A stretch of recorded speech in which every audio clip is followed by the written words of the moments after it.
صباح الفل صباح الفل صباح الفل صباح الفل. لا لا لا لا لا لا، صباح الفل. السلام عليكم ورحمة الله وبركاته، متابعينا المحترمين في كل مكان. النهارده هننزل نشرح ازاي تجيب الجرموط وازاي تطعمله بالمصران. فانتوا خليكم معانا واحدة واحدة.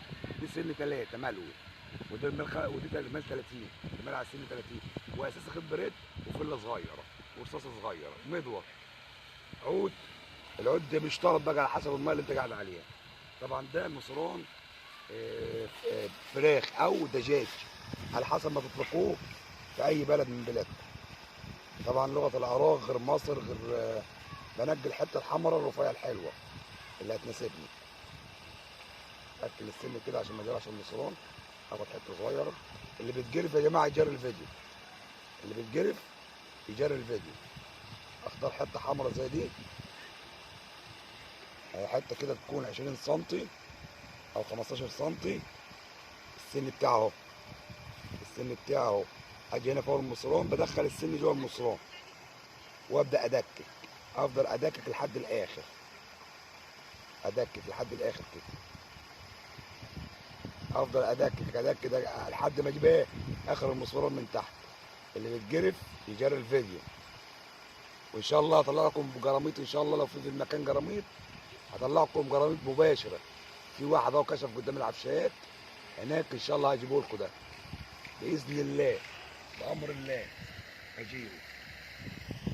طبعا المكان ده ترعه شمس الدين وابو حرب.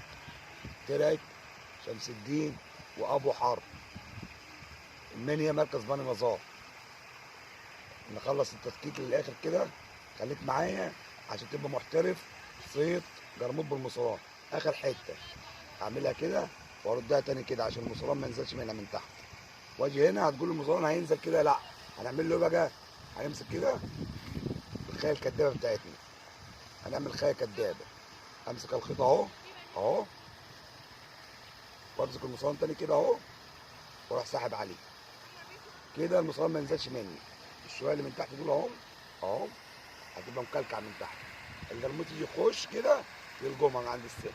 اطول لان عايز المصران ده راجد على الارض، عايز المصران نايم على الارض على الطينه. والله المستعان، استنوني على الرمي يا جماعه. ارمي ورايح العود بتاعي. بس والله المستعان، لو ربنا رزقنا بحاجه نصورها لكم يا جماعه. لما لقيت زيطه العيال الصبح في النهار، جيت له الصبح بدري بعد الفجر اهو. خبط واحد اهو متعلق تحت معايا في الصناره. احاول اجيبه في حته على جنب كده ايه، اوريه لكم. بصوا اهو، صلاه على النبي، الصلاه على حضره اهو. او ساعه صبحيه وساعه رزق. اخده بحر في الحته اللي هناك واحاول انزل اجيبه. شايفين حاجه كده؟ الصلاه على النبي ايه، تمتع يعني، حاجه تمتع. نروح نجيبه اهو. شايفين متعلق فين؟ شايفينه اهو. نطلعه بعد كده عدلها ربنا. بص لك وسط العود اهو. الصباح لسه الشمس ما طلعتش، الشمس ما طلعتش. صباح الفل صباح الفل صباح الفل صباح الفل. لا لا لا لا لا لا، صباح الفل صباح الفل صباح الفل. طبعا حجم يا جماعه مش صغير يعني. لا لا لا لا لا، عايز يقلع مني. احاول اجيبه على جنب هناك وانزل اجيبه. انتظرون.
عايز ميه معاه ان شاء الله.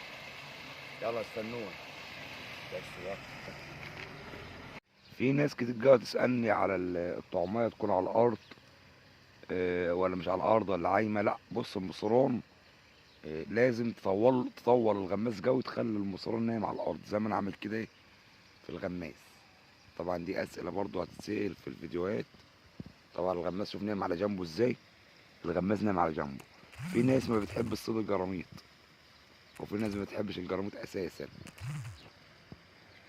في ناس ما بتحبش الجراميط ولا تحب تاكلها ولا تحب تصطادها. وفي ناس بتعشق صيد الجراميط. وفي ناس هتقول لك ان المكان ده صرف صحي والميه سودة. طبيعة الميه لازم تبقى لونها، هي الميه لونها ابيض، فلما تكون الارض نفسها بتاعت الميه طين زي كده، طينيه زي كده، فبالتالي هتكون لونها اسود لان الميه شفاف. الميه شفاف فاكيد هتبقى يعني يظهر، تبان لك في التصوير او تبان لك قدامك ان هي سودة، لان الارض نفسها سمراء. الارض طينيه مش ارض صفراء. طبعا الحفار حفر ومنظف طبعا المكان زي ما حضراتكم شايفين اهو. طب ازاي هعرف المكان ده فيه جراميط ولا لا؟ انا بحاول اطول لكم في الكلام عشان اوريكم ان الجرموط لما يطلع في المكان ده بيطلع ياخد نفس وينزل، او بيبوق في المكان او بيلعب في المكان. هتلاقي دلوقتي واحد هيطلع دلوقتي جرموط اوريهولكم، يطلع دلوقتي ياخد نفسه بينزل، بيطلع ياخد بدماغه كده، تلاقي دماغه تطلع لفوق كده، فوق على الميه كده وينزل تاني، بيلعب او في المكان بيبقى موجود يعني. فانا عن نفسي بتمتع بصوت الجراميط، بتمتع اهو. واحد اهو ضرب هناك، لعب هناك اهو، واحد لعب هناك اهو. طيب بص اهو عامل فقاقيع جنب الغماز هناك تقريبا. ده راح واحد اهو، شفتهم عمل طلع خد نفس ونزل. انا بحاول اجيب لكم جرموط يلعب قدامي كده عشان عشان يبقى ظاهر قدام حضراتكم. بحاول على قد ما اقدر، انتظرونا الله المستعان. طبعا يا جماعه ده ما خدتش غير الجرموط ده، وهنختم الفيديو على كده. لو الفيديو عجبك اعمل لنا لايك وصلي على النبي كده في تعليق، وما تبخلش يا اخي، خليك كده عسل، خليك جدع. لايك كده حلو منك، كلمة حلوة. يلا اشوفكم فيديو جديد والسلام عليكم.